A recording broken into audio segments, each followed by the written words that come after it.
नमस्कार, जय श्री राम मेरे प्यारे दोस्तों मित्रों। वाल्मीकि रामायण के परम श्रोतागणों, जो भगवान राम की इस पावन कथा जो कलयुग के समस्त रोग दोष कष्टों से व्याधियों से मुक्ति देने वाली है, ऐसी पावन कथा का जो श्रवण कर रहे हैं, आप सभी का स्वागत है। कल की कथा में आपने सुना कि भगवान राम कैसे असीम पराक्रम का जो प्रदर्शन करते हुए रावण का वध कर देते हैं।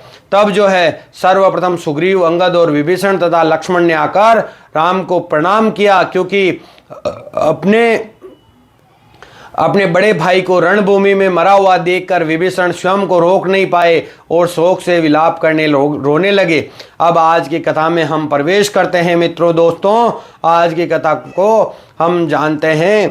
त्वमेव माता च पिता त्वमेव बंधु च सखा त्वमेव विद्या द्रविड़ं त्वमेव सर्वं मम देव।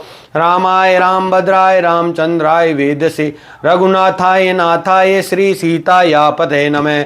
रामं रामानुजं सीतां वरदं वरदानुजं सुग्रीवं वायुसूनं च प्रणमामि पुनः पुनः। वेद्य परे पुंसी जाते दशरथात्मजे वेद प्राचे सादासित साक्षात् रामायणात्मा।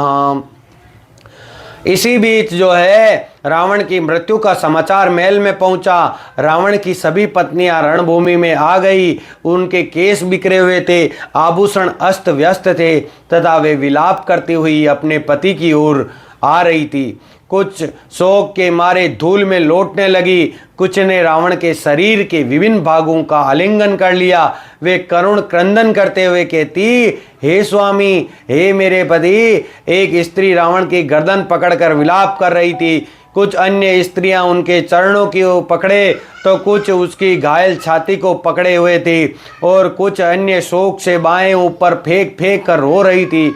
कुछ स्त्रियां इस शोक को सहन न कर पाने के कारण मूर्छित हो गई थी।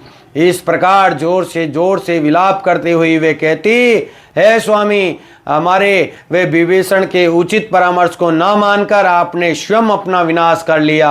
अब चूंकि आपकी मृत्यु हो गई है, अतएव हम सभी पराजित हो गई है, क्योंकि पत्नी को उसके पति के सिवाय और कोई सहारा नहीं होता है। आप जैसे क्रूर और निष्ठुर हृदय वाले व्यक्ति की ऐसी गति तो अस्वभावी थी। सीता को हरकर उन्हें उनकी इच्छा के विरुद्ध दुख सहने का साहस भला कौन कर सकता था। रावण की प्रिय रानी मंदोदरी विलाप करते हुए बोली, हे नाथ, मेरे स्वामी, आपने अन्यों को घोर कष्ट दिया, अतएव आप रावण कहलाए, किंतु अब आपकी पराजय से हम सभी पराजित हो गए हैं, क्योंकि आपके बिना ये लंका राज्य शत्रु द्वारा जीत लिया गया है। अब ये किसकी शरण में जा सकता है। मेरे स्वामी, यद्यपि आप महान पराक्रमी थे, तथापि भगवान राम का सामना नहीं कर पाए।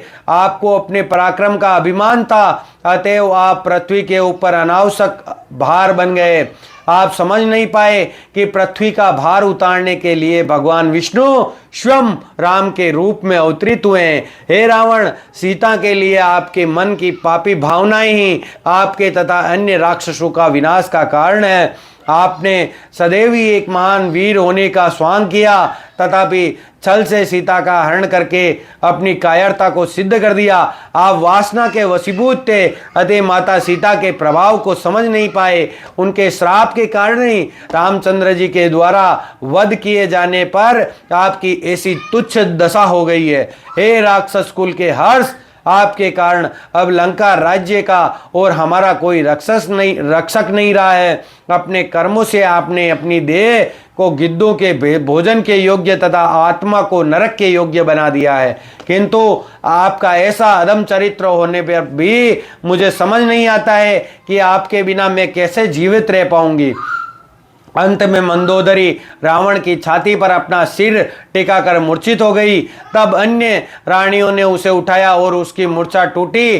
तब राम ने विभीषण को आज्ञा दी कि बिना विलंब किए अपने भाई के दाह क्रिया आरंभ करो। उसके शरीर की दाह क्रिया करने के पश्चात ही उसकी विधवाओं को सांत्वना देना संभव होगा।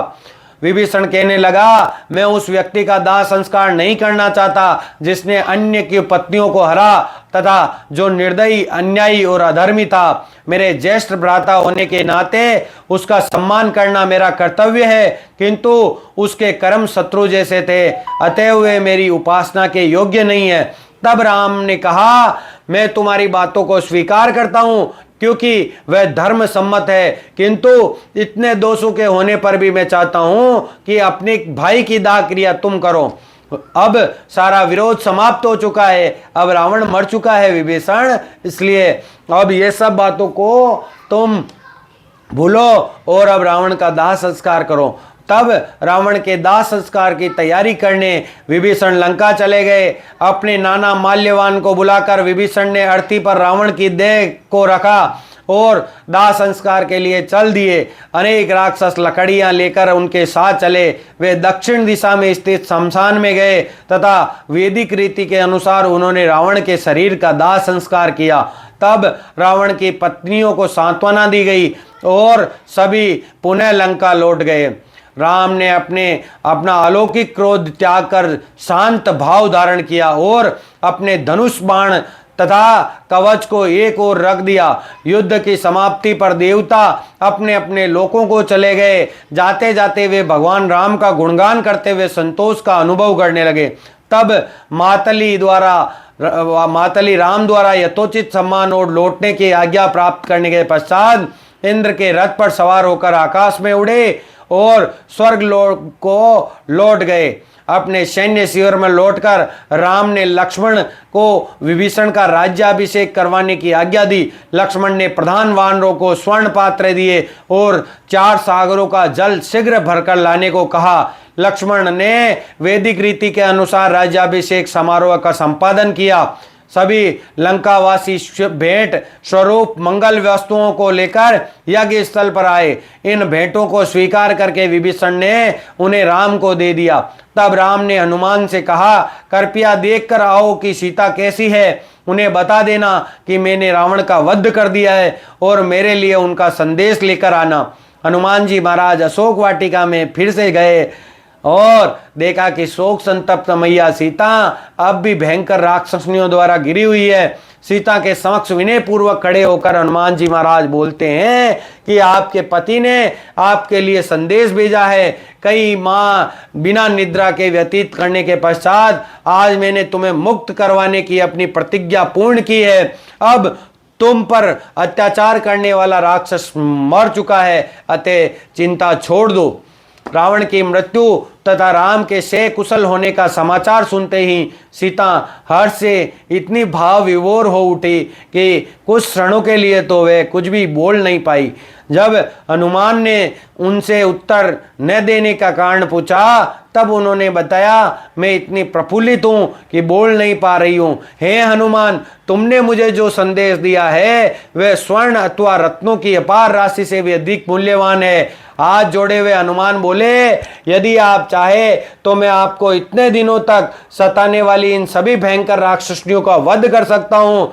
वस्तुतः इतने दिनों तक आपके द्वारा भोगे गए दुखों का प्रतिशोध लेने में मुझे प्रसन्नता होगी। मैं तो केवल आपकी अनुमति की प्रतीक्षा में हूँ।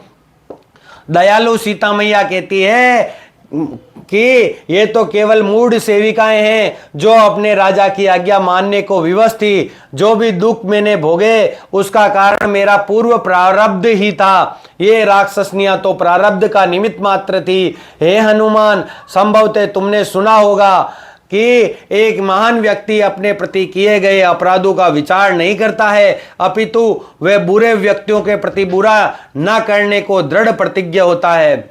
एक समय एक व्याघ्र किसी शिकारी का पीछा कर रहा था। भागने के विचार से शिकारी एक विशाल वृक्ष पर चढ़ गया, किंतु वृक्ष पर जाकर उसने देखा कि उसी वृक्ष के ऊपर की शाखा पर एक भालू विश्राम कर रहा था। व्याघ्र ने उस भालू से कहा, ये शिकारी हम दोनों का शत्रु है, तुम उसे धक्का मारकर वृक्ष के नीचे गिरा दो ताकि मैं उसे खा लूं। किंतु भालू ने उत्तर दिया, चूंकि यह शिकारी उस वृक्ष की शरण में आया है जहां मेरा निवास है, अतः मैं उसे कोई क्षति नहीं पहुंचाऊंगा। ऐसा करना अन्याय होगा। ऐसा कहकर भालू सो गया।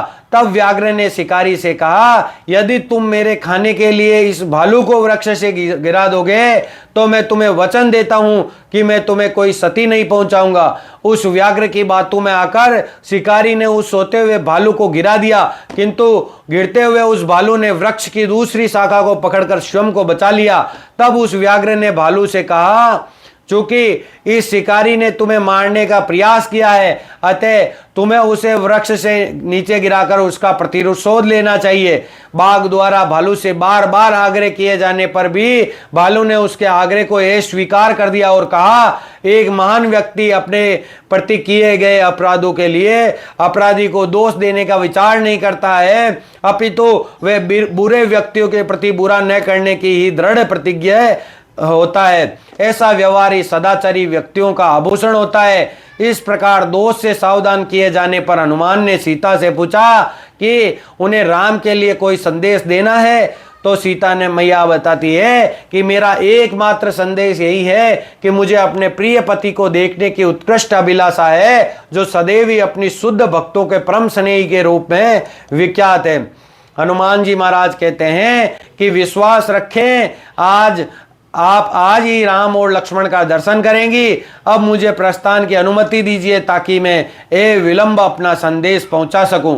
हनुमान ने लौटकर राम को सीता का संदेश दिया।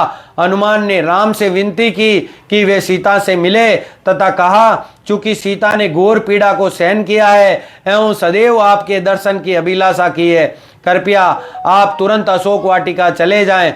जब राम ने सीता की ये विनती सुनी तो उनके नेत्र जो है आंसुओं से भर आए। उन्होंने विभीषण को आज्ञा दी कि सीता से जाकर कहो कि वे स्नान करके स्वयं को वस्त्रों और दिव्य आभूषणों से सुशोभित करके मेरे सामने प्रस्तुत हो। यह आज्ञा दी। अब जो है मैं यहाँ पर आपको ये बता देता हूँ कि जो सीता मैया होती है वो माया की सीता, भगवान के द्वारा माया की छाया सीता होती है, और छाया सीता होने के कारण जो और मतलब जो मेनली जो मतलब वास्तविक सीता होती है वो अग्निदेव के पास सुरक्षित होती है। तो लोगों के समक्ष यहाँ पर भगवान एक लीला करेंगे। भगवान ये लीला करेंगे कि वो सीता मैया को अग्निदेव से ओरिजिनल जो मतलब वास्तविक सीता मैया है उन छाया सीता मैया को अग्निदेव को सौंपेंगे, और वास्तविक सीता मैया यहाँ पर भगवान राम के समक्ष प्रकट होगी अग्निदेव के द्वारा। तो इस जो है इस दृश्य को लोग कई लोग हैं मतलब इस दृश्य को वो अलग तरीके से सोचते हैं, लेकिन ये भगवान की माया है। कुछ चीज़ें जो है भगवान किसी को भी नहीं बताते हैं। भगवान स्वयं खुद के अलावा संसार के किसी भी व्यक्ति को नहीं बताते हैं। ये लीला एक उन्हीं लीलाओं में से हैं। तो आप इसका श्रवण करिए। विभीषण ने अशोक वाटिका पहुंचकर राक्षसनियों द्वारा अपने वहां आगमन की पूर्व सूचना सीता को भेजी। विनय पूर्वक उनके पास जाकर विभीषण जी महाराज कहते हैं कि राम आपसे भेंट करना चाहते हैं, कृपया मेरे द्वारा लाई गई इस पालकी में बैठे। राम ने इच्छा की है कि आप स्नान आदि करके सुंदर वस्त्र धारण करके तथा दिव्य आभूषणों से स्वयं को अलंकृत करें। सीता मैया ने स्नान किया और स्वयं को अत्यंत सुंदर रूप से सुसज्जित किया। फिर उन्हें पालकी पर बिठाकर राम के पास लाया गया। पहले विभीषण राम के पास गए और उन्होंने देखा कि भगवान सिर नीचे किए हुए विचार मगन है। भगवान एक्चुअली वास्तविकता में भगवान यही सोच रहे थे कि अब जो है अगर वो सीधा सीधा छाया सीता को ही स्वीकार कर लेते तो लोगों के, वानरों के और इस युद्ध में जो भी राक्षस थे उनके मन में एक संशय रहता कि कहीं मतलब जो है सीता मैया दूषित तो नहीं है। तो इस प्रकार का वो विचार जो है करते हैं और एक लीला यहाँ पर करते हैं। तब विभीषण ने उन्हें सीता के आगमन की सूचना दी। राम ने विनती की कि सीता को तुरंत उनके सन्मुख लाया जाए। स्वाभाविक उत्सुकतावश वानरों के झुंड सीता के दर्शन हेतु वहां आ गए, किंतु विभीषण एवं अन्य सहायक उन्हें पीछे हटाने लगे, जिससे वहां उपद्रव होने लगा। अपने सेवकों के प्रति अगाध स्नेह होने के कारण राम ऐसा देखकर खिन्न हो उठे और उन्होंने विभीषण से कहा, इन वानरों को नहीं सताओ। यदि किसी पवित्र स्त्री को विपदा के समय, स्वयंवर के समय, यज्ञ या विवाह के समय जन समूह देखे तो इसमें कोई दोष नहीं है। मित्रों, यहाँ पे ध्यान दे, भगवान राम क्या कहते हैं कि जो है मतलब कोई भी पवित्र स्त्री को विपदा के समय, स्वयंवर के समय, यज्ञ के समय तथा विवाह के समय अगर जन समुदाय अगर उसको दिखे तो उसमें कोई दोष नहीं है। अतएव यदि वे वानर सीता के दर्शन करना चाहते हैं तो उनको नहीं रोको। तत्पश्चात राम आज्ञा देते हैं कि सीता को पालकी से उतारा जाए और मेरे सामने उन्हें पैदल चलकर आने दिया जाए। जब विभीषण सीता को लेकर आ रहे थे तभी वानर राम की ओर देखकर जान गए कि वे क्रोधित मुद्रा में हैं। भगवान राम यहाँ लीला कर रहे हैं। मित्रों, आप ज़्यादा इस कथा को अनर्गल नहीं देखें। भगवान राम की ये लीला है जो सिर्फ भगवान राम ही जानते हैं। तभी वानर राम की ओर देखकर जान गए कि वे क्रोधित मुद्रा में हैं। राम का गंभीर व निष्ठुर आचरण देखकर तथा सीता को जन समूह के समक्ष पैदल चलने की आज्ञा पर वानरों को आश्चर्य हुआ। सीता संकोच पूर्वक स्वयं को लज्जा से सिकोड़ती हुई राम के निकट आने लगी। अपने प्रियतम पति का चंद्रमा के समान मुख देखते ही सीता का सारा विषाद तुरंत दूर हो गया, जिससे उनकी स्वाभाविक प्रभा लौट आई। सीता अपने प्रियतम का दर्शन करके अत्यंत प्रसन्न थी और उनके कमल के समान मुख से व्यक्त हो रहा था, किंतु राम की मुद्रा कुछ और ही थी। राम का हृदय जन समूह द्वारा निंदा किए जाने के भय से संतप्त था। उन्होंने सीता को क्रुद्ध स्वर में संबोधित करते हुए कहा, मैंने रावण से अपने अपमान का प्रतिशोध लेने तथा उसे पराजित करके तुम्हें वापस लाने की अपनी प्रतिज्ञा पूर्ण की है। मैंने राक्षस राज के वध का ये प्रयास तुम्हारी ही नहीं अपितु अपनी कीर्ति तथा इक्ष्वाकु वंश के यक्ष की रक्षा हेतु किया है। वास्तव में मैं तुम्हारा यहाँ आगमन मेरे हर्ष का विषय नहीं है, अतः तुम जहाँ चाहो जा सकती हो। जिस स्त्री का किसी अन्य पुरुष ने आलिंगन किया हो अथवा जिस स्त्री ने किसी अन्य पुरुष के निवास पर इतनी दीर्घ अवधि तक वास किया हो, उसे कोई भी सुसंस्कृत पुरुष स्वीकार नहीं कर सकता है। कोई भी स्त्री रावण के द्वारा भोगे जाए बिना इतने दिनों तक उनके साथ नहीं रह सकती है। रावण तुम्हारे प्रति आसक्त था। उसने किस प्रकार स्वयं संयम रखा होगा तथा बलपूर्वक तुम्हारा जो है बलात्कार नहीं किया होगा। रावण का वध करके मैंने अपना सम्मान पुनः प्राप्त कर लिया है। अब तुम्हारे प्रति अनुराग रखने की मुझे कोई आवश्यकता नहीं है। अब तुम अपनी इच्छा अनुरूप कुछ भी करने को स्वतंत्र हो। अब तुम लक्ष्मण, भरत या अन्य किसी का वर्ण कर लो। राम के ये वचन सुनकर सीता के रोंगटे खड़े हो गए और सिर लज्जा से झुक गया। अब तक तो राम के मुख से उन्होंने केवल स्नेहपूर्वक वचन ही सुने थे, अतः ये शब्द सीता के हृदय में बाण की भांति चुभ गए। वे मर्म भेदी विलाप करने लगी। इतने विशाल जनसमूह के समक्ष अपने पति के द्वारा किए गए तिरस्कार को सहन कर पाना सीता के लिए कठिन हो गया। तब अपने आंसू पोंछते हुए सीता मैया जो है बड़ी चिंतित हो जाती है। सीता मैया जो है बड़ी ही मतलब बेचैन हो जाती है और वो आंसू पोंछते हुए सीता मतलब लड़खड़ाते हुए स्वर में उत्तर देती है कि आपने मुझे ऐसा कहने का साहस कैसे किया। मैंने मन, वचन और तन से एक क्षण के लिए भी अपने सतीत्व का त्याग नहीं किया है। मेरा चरित्र पवित्र है। आपको मेरे साथ एक साधारण स्त्री के समान व्यवहार नहीं करना चाहिए। यद्यपि मुझे राजा जनक की पुत्री के रूप में जाना जाता है, किंतु मेरा जन्म अलौकिक है, क्योंकि मैं स्वयं पृथ्वी से उत्पन्न हुई हूं। हे राम, यदि आपको इस प्रकार के निष्ठुरता पूर्वक मेरा त्याग ही करना था, तो आपने मुझे इसकी सूचना पहले क्यों नहीं दी, जब हनुमान आपके संदेश वाहक बनकर मेरे पास आए थे? यदि पहले ही मुझे ज्ञात होता कि आप मुझे वापस नहीं ले जाने वाले हैं, तो मैं अपने प्राण तुरंत त्याग कर कई मास तक होने वाले इस असहनीय पीड़ा से बच जाती। उसी प्रकार इस भयंकर युद्ध में के न होने से अनगिनत राक्षसों और वानरों के भी प्राण बच जाते। अपने मित्रों से इतनी सेवा लेने की क्या आवश्यकता थी? हे राम, आप ऐसा क्यों कर रहे हैं? क्या आपके प्रति मेरी शुद्ध भक्ति का कोई अर्थ नहीं बचा है? तब सीता ने लक्ष्मण को संबोधित करते हुए कहा, कृपया मेरे लिए अग्नि की व्यवस्था करें ताकि मैं उसमें प्रविष्ट हो जाऊं। अपने पति द्वारा सार्वजनिक रूप से परित्यक्ता स्त्री के लिए इसके अतिरिक्त कोई मार्ग नहीं है। अपने रोष को नियंत्रित करते हुए लक्ष्मण ने राम की ओर देखा और उन्होंने पाया कि उनके ज्येष्ठ भ्राता सीता के वचनों से सहमत थे, क्योंकि ये हमारे त्रिलोकीनाथ की माया थी और माता भी इसमें सम्मिलित थी। तो मित्रों, ये छाया सीता का व्याख्यान वाल्मीकि रामायण में नहीं आता है, लेकिन ये घटना हुई थी। अन्य पुराणों से ये घटना हुई थी और ये साबित होती है। तो अब जो है लक्ष्मण भैया देखते हैं कि भगवान जो है सीता मैया के वचनों से सहमत हैं। तब लक्ष्मण जी ने अग्नि की व्यवस्था की।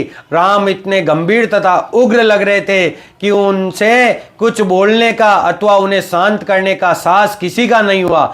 जब अग्नि प्रज्वलित हुई, तब सीता ने राम की परिक्रमा की। तत्पश्चात अग्नि के समक्ष हाथ जोड़कर सीता ने देवताओं तथा ब्राह्मणों को प्रणाम किया। जब सीता ने उच्च स्वर में अग्नि की प्रार्थना की कि हे अग्निदेव, आप मेरी सुरक्षा करें, क्योंकि मेरा हृदय कभी भी राम से विमुख नहीं हुआ है। यद्यपि मैं मन, वचन और कर्म से सदैव ही राम के प्रति निष्ठावान रही हूं, तथापि उन्होंने मेरे सतीत्व पर प्रसन्न किया है। अतएव हे अग्निदेव त्रिलोकदर्शी, मैं आपसे प्रार्थना करती हूं कि आप मेरी पवित्रता के साक्षी बने।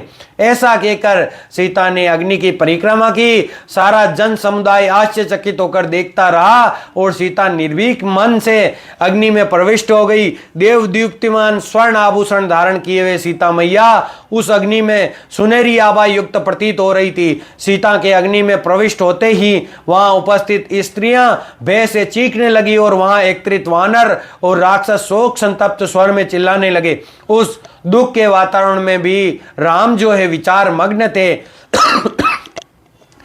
इस बीच मुख्य देवतागण अपने दिव्य वाहनों पर सवार होकर उनके समक्ष प्रकट हुए।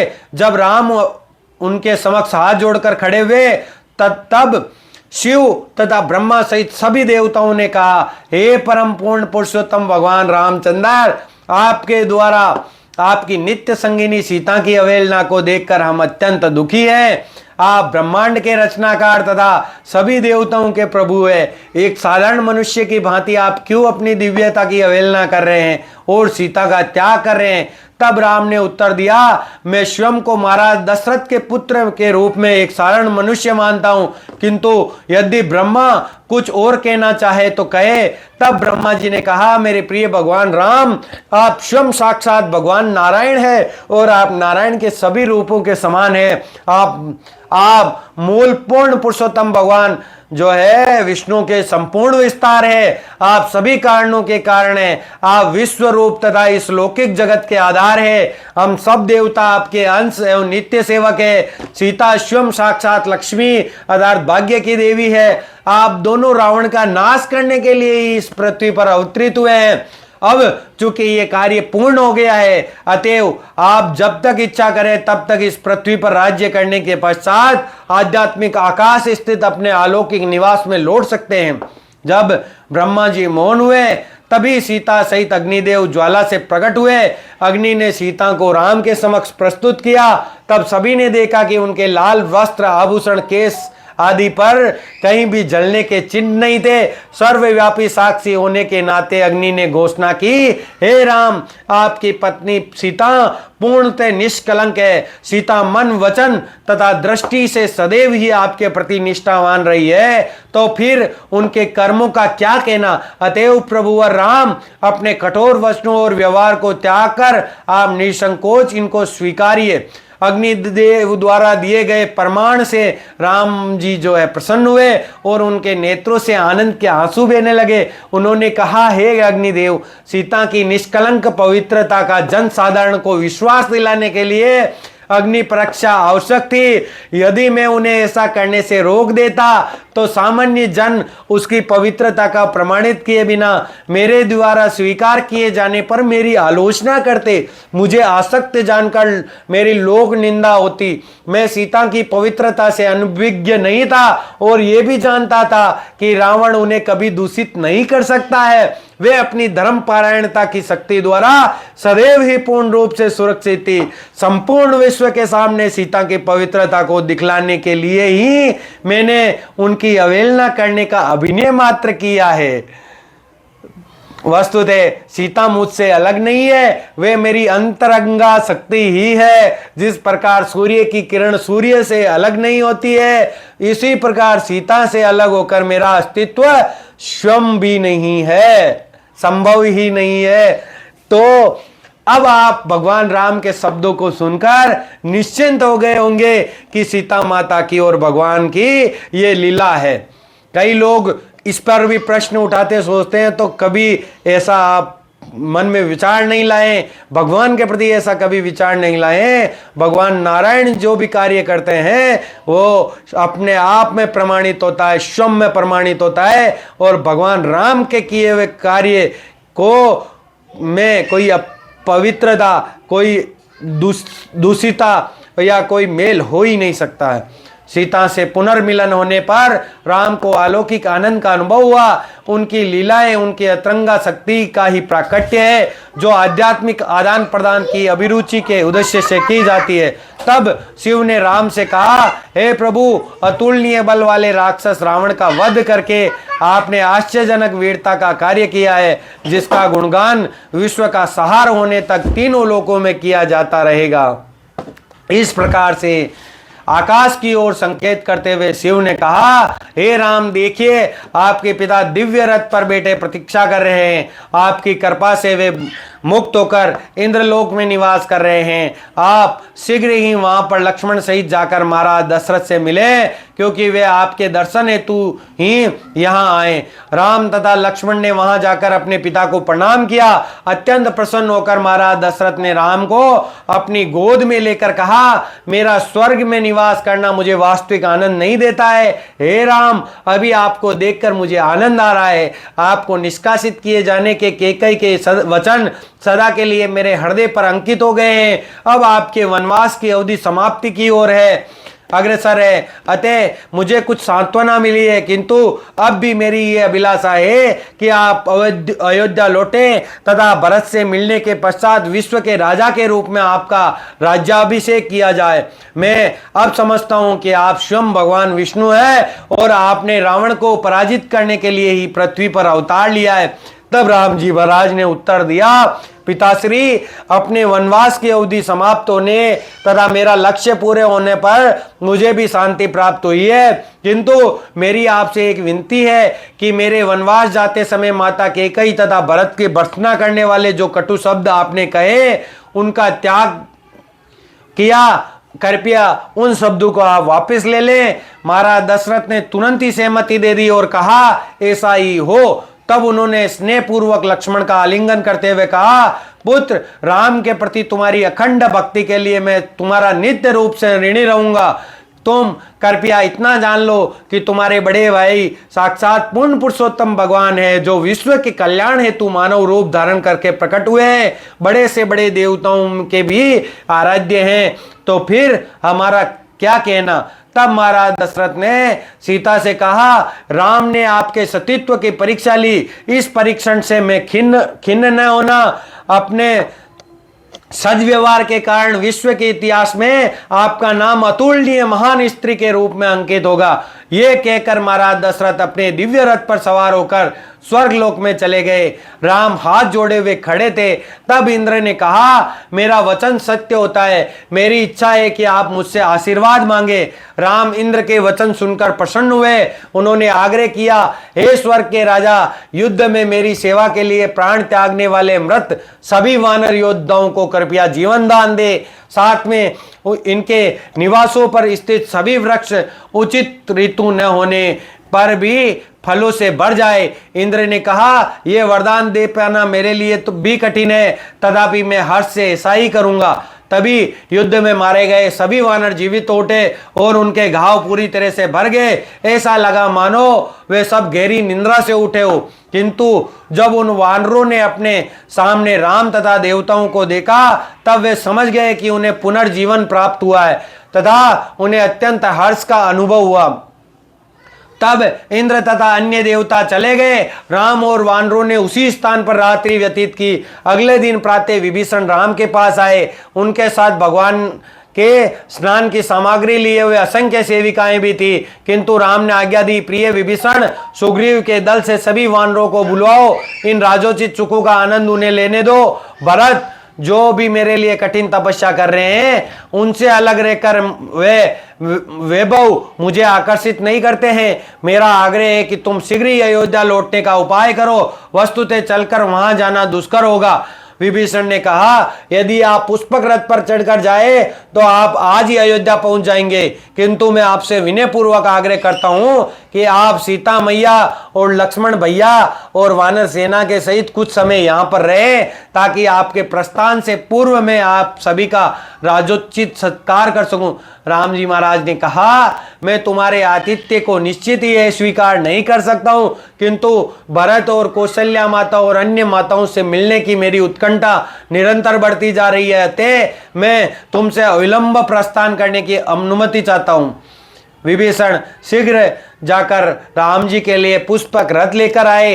ये आश्चर्यजनक रथ मूल रूप से कुबेर जी का था और रावण उसे बाद में चुरा कर लाया था। स्वर्ण से निर्मित तथा रत्न जड़ित आसनों से सजे इस रथ का निर्माण विश्वकर्मा ने किया था तथा सारथी के मानसिक संकेत के अनुसार ये कहीं भी जा सकता था। जब राम और लक्ष्मण उस रथ को उनके आदेश की प्रतीक्षा करते देखा तो वे चकित हो गए। प्रस्थान करने से पूर्व राम ने विभीषण से निवेदन किया कि वे सभी वानर योद्धाओं को भेंट स्वरूप स्वर्ण और आभूषण प्रदान करें। तब राम, सीता और लक्ष्मण के साथ रथ पर बैठे। सभा को संबोधित करते हुए राम ने कहा, मेरे प्रिय वानर योद्धाओं, तुमने मेरी ओर से वीरता पूर्वक युद्ध किया, इसके लिए मैं सदैव तुम्हारा ऋणी रहूंगा। तुम्हारी अविचल भक्ति में सेवा भविष्य में भक्तों के लिए प्रेरणादायी होगी। इस प्रकार तुम्हारा योगदान यशोगान सदैव किया जाएगा। अब तुम सब किष्किंधा लौटकर सुग्रीव के नेतृत्व में सुखपूर्वक रहो। विभीषण, तुम्हें लंका के राजकाज का उत्तरदायित्व तुरंत ग्रहण करना चाहिए, क्योंकि लंका की प्रजा भी राजा विहीन है। तब राम के समक्ष खड़े होकर हाथ जोड़े सुग्रीव एवं विभीषण ने निवेदन किया, हे प्रभु, कृपया हमें अयोध्या तक अपने साथ जाने की अनुमति दे। राज्याभिषेक उत्सव देखने के पश्चात हम लौट आएंगे। तब राम ने कहा, सभी मित्रों सहित अयोध्या लौटने में जो मुझे हर्ष होगा वे और कभी किसी प्रकार से भी नहीं हो सकता है। अतः तुम और सभी वीर वानर पुष्पक रथ पर बैठ सकते हो। अंततः जब सभी बैठ गए तब पुष्पक रथ महिमामय रूप से वायु में उठा। सारे वानर तथा भालू उस उड़ान का आनंद ले रहे थे, जबकि राम सीता को बता रहे थे, देखो रणभूमि का वे स्थल जहां वीर राक्षस मृत पड़े हैं, तुम्हें मुक्त करवाने के लिए वानर योद्धाओं ने उनका वध किया। देखो वे स्थान जहां रावण गिरा, उस स्थान को देखो जहां कुंभकर्ण का वध हुआ। इंद्रजीत वहां पराजित हुआ और प्रस्थ वहां मारा गया। उसके ऊपर नल सेतु भी है, जिस पर चढ़कर हम सागर पार करके लंका आए।